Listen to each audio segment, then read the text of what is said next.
Alors, la Grande-Bretagne, commençons par le plus récent, si vous voulez.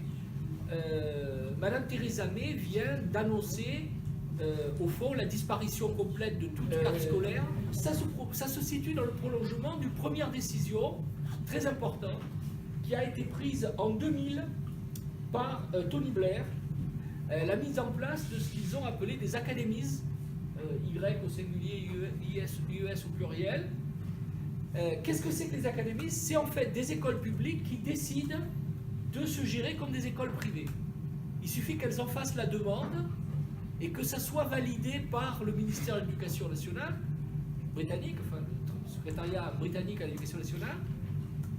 L'augmentation des effectifs de ces académies a été explosive, c'est-à-dire ça a dépassé très largement les prévisions qui avaient été annoncées au moment où ça a été créé.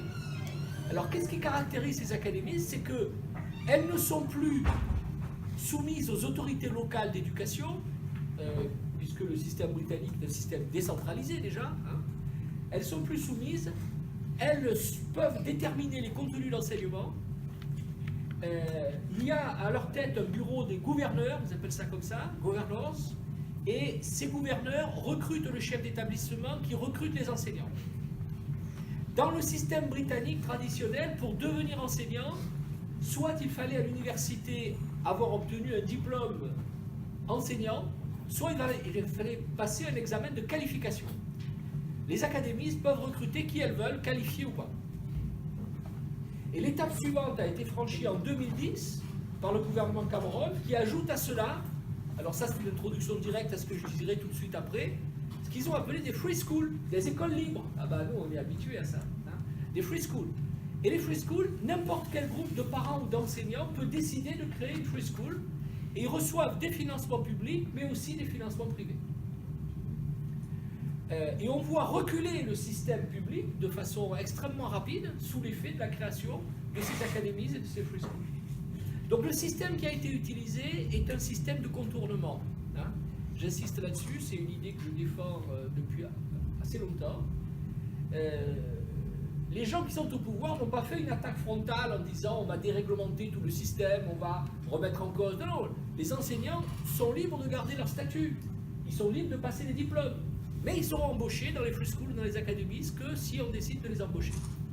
Donc c'est un système de contournement, c'est-à-dire qu'on encercle en fait le système public par des logiques libéralisées, marchandisées, concurrentielles.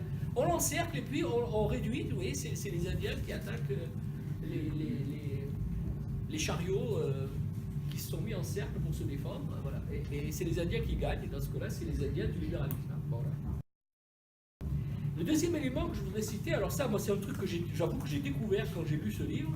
J'ai acheté ce livre-là qui s'appelle La couleur du marché, racisme et néolibéralisme aux États-Unis au moment de la campagne sur les présidentielles. C'est en fait une universitaire de Sciences Po Paris qui fait un bilan du mandat de Obama, plutôt sur les questions ethniques aux États-Unis, la question des rapports avec. Voilà, plutôt ça. Et là-dedans, il y a un chapitre de quelques pages qui s'appelle « L'école publique mourra guérie » et en quelques pages, qui donne une masse d'informations tout à fait saisissantes. L'administration Obama, avec une secrétaire à l'éducation qui venait de Chicago, démocrate, là où Obama avait travaillé comme travailleur social. L'administration Obama a créé un statut nouveau qui est le statut de Charter School. Charter School, ça veut dire que c'est des écoles qui sont créées pareil, financement public et financement privé, libre choix des enseignants, autonomie sur les contenus, et parallèlement à ça, alors ça c'est un encerclement encore plus violent, parallèlement à ça, l'administration a mis en place un système d'évaluation des établissements publics. C'est le fameux benchmarking habituel qui est utilisé en économie, dans les entreprises, etc., les politiques publiques. Si les évaluations sont trop mauvaises, les écoles ferment. Dans les quartiers noirs de Chicago, les écoles publiques ont pratiquement toutes disparu. Donc l'administration dit je vous évalue, vos résultats sont mauvais, on ferme. Et les enseignants perdent leur emploi, ils avaient un statut de fonctionnaire quand même, ils peuvent retrouver un emploi, mais si c'est dans les charter schools, ils doivent renoncer à leur statut de fonctionnaire. Et ils doivent renoncer aux garanties. Vous savez que le système syndical américain est un peu spécial. Hein.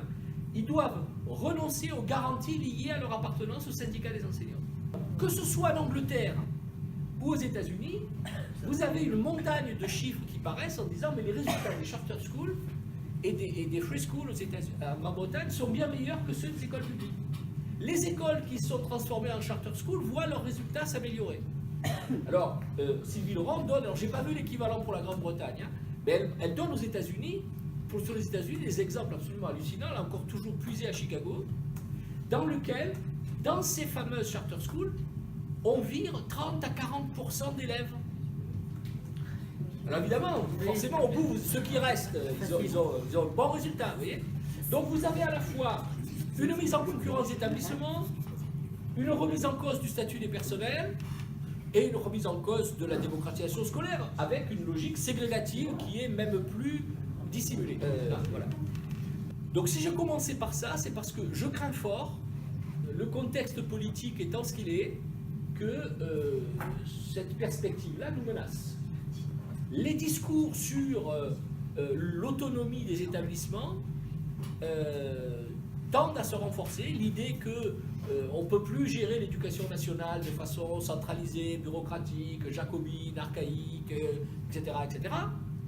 Voilà. Et je signalais tout à l'heure, dans le début de nos travaux, camarades de la FSU et du SNES, que, par exemple, le secrétaire général du SNPDEN, le syndicat des chefs d'établissement, vient de déclarer que l'autonomie des établissements n'était ni de gauche ni de droite.